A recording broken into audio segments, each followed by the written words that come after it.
दोस्तों नमस्कार। रजा ग्राफिया में आपका स्वागत है। बिहार से बहुत बड़ी खबर निकल के आ रही है और खबर ये आ रही है कि डॉक्टर शहाबुद्दीन साहब के साहबजादे उसामा शाह बेलागंज पहुंचने वाले हैं 10 तारीख को और बेलागंज के बाद वो इमामगंज भी जाने वाले हैं। और उसामा शाह की जो टीम है वो पूरी टीम अभी के अभी पहुंच चुकी है, वहां पर डेरा डंडा जमा चुकी है बेलागंज में और इमामगंज में, जिससे मुस्लिम वोटों को पोलराइज किया जा चुका है। जो चूंकि जन सुराज के वहां पर एक मुस्लिम कैंडिडेट है मोहम्मद अमजद, जिससे आरजेडी बहुत ज्यादा बुखलाई हुई है, उसे समझ में नहीं आ रहा कि क्या किया जाए।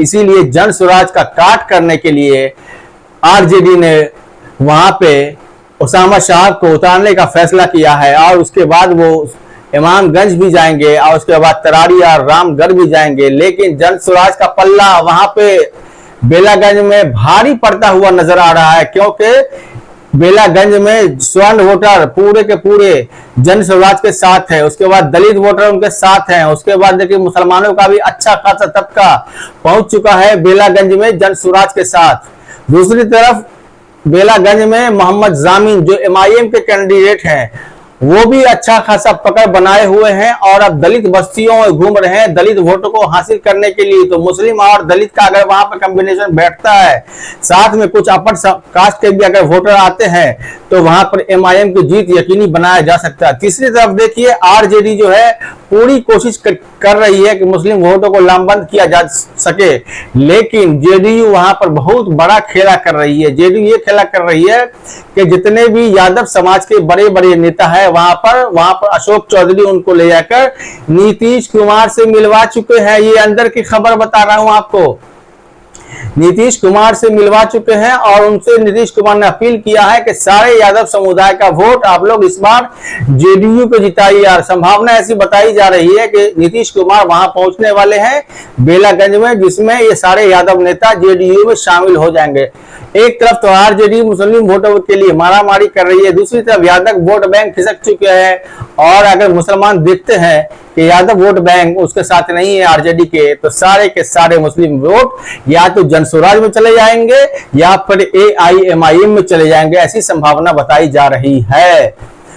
दूसरी सीट जो है इमामगंज चूंकि एससी बहुल सीट है, वहां पर एससी ही कैंडिडेट लड़ सकता है, जनरल नहीं लड़ सकता है, इसलिए वहां पर ऐसी संभावना जताई जा रही है कि वहां पर जन स्वराज का पल्ला सबसे भारी है, सबसे पल्ला भारी है जन स्वराज का। वहां पर पासवान वोट, माझी वोट और मुसलमानों का वोट और साथ में अपर कास्ट का भी वोट जो इस बार जन स्वराज को जा रहा है, जिससे जन स्वराज की जीत वहां पर यकीनी माना जा रहा है। उसके बाद रामगढ़ और तरारी है। रामगढ़ तरारी में उतना मारामारी नहीं है, लेकिन वहां भी सारे नेता पहुंच रहे हैं और अपने अपने जीत के दावे कर रहे हैं। उसके बाद अब आ जाइए महाराष्ट्र में अकबरुद्दीन ओवैसी जब से औरंगाबाद पहुंचे हैं तब से पूरे मीडिया में हल्ला हो चुका है कि अकबरुद्दीन ओवैसी महाराष्ट्र पहुंच गए, औरंगाबाद से पहुंच गए और फिर से 15 मिनट वाली बात बोल दी है कि 15 मिनट। अरे वो 15 मिनट बोल रहे थे कि 15 मिनट वक्त बचा है, लेकिन मीडिया को तो सिर्फ मसाला चाहिए। उसी मसाला को लेकर पूरे टीवी चैनलों में छाया हुआ है कि अकबरुद्दीन ओवैसी ने फिर से 15 मिनट वाली बात बोल दी है। अब आइए यूपी की तरफ। यूपी में देखिए कुंदर की विधानसभा सीट, जहां से हाजी मोहम्मद वारिस एमआईएम के कैंडिडेट है, उनका जीतना लगभग तय माना जा रहा है, क्योंकि सारे के सारे मुस्लिम वोट जो है लामबंद हो रहे हैं एमआईएम की तरफ। चूंकि वहां से पहले जियाउर रहमान बर्क वहां के एमएलए थे और वह अब चूंकि लोकसभा में पहुंच गए हैं, इसलिए वो सीट खाली हुई है। और पिछली बार भी लड़े थे हाजी मोहम्मद वारिस, लेकिन वो हार गए थे। लेकिन इस बार मुसलमानों का ये हुआ, चूंकि वो मुस्लिम बहुल सीट है, वहां पर 65 से 70% मुस्लिमों की आबादी है, तो मुसलमानों का ये मानना हुआ कि ये सीट इस बार एमआईएम को जिताया जाए। और देखिए एमआईएम को वहां से हराने के लिए, हाजी मोहम्मद वारिस को हराने के लिए वहां पर 11 मुस्लिम कैंडिडेट खड़े हुए, 11 मुस्लिम कैंडिडेट। समाजवादी पार्टी ने भी वहां मुसलमानों को टिकट दे दिया कि एमआईएम के कैंडिडेट हार जाए। कांग्रेस ने भी दे दिया वहां से कि एमआईएम का कैंडिडेट हार जाए।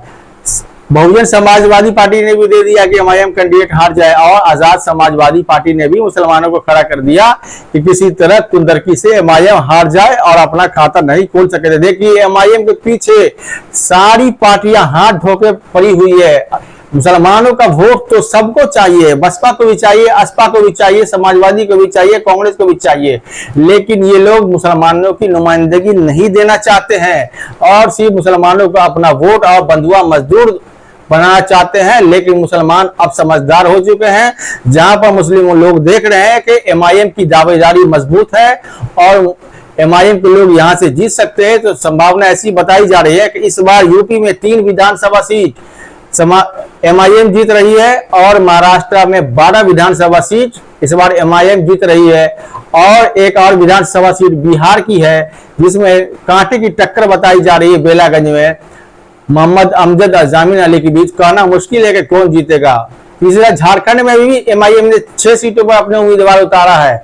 देखिए वहां की कैसी कंडीशन आती, चुकी वहां पर फर्स्ट टाइम कैंडिडेट उतारे हैं, इसलिए कह पाना मुश्किल है कि एमआईएम वहां पे क्या घुल खिलाएगी। दोस्तों कैसा लग रहा है आपको, इस बार एमआईएम कितने सीटों पर जीत हासिल करेगी? कमेंट में अपनी राय जरूर बताएं, और वीडियो अच्छी लगे तो चैनल को सब्सक्राइब जरूर करें। मिलते हैं अगली वीडियो में, तब तक के लिए धन्यवाद।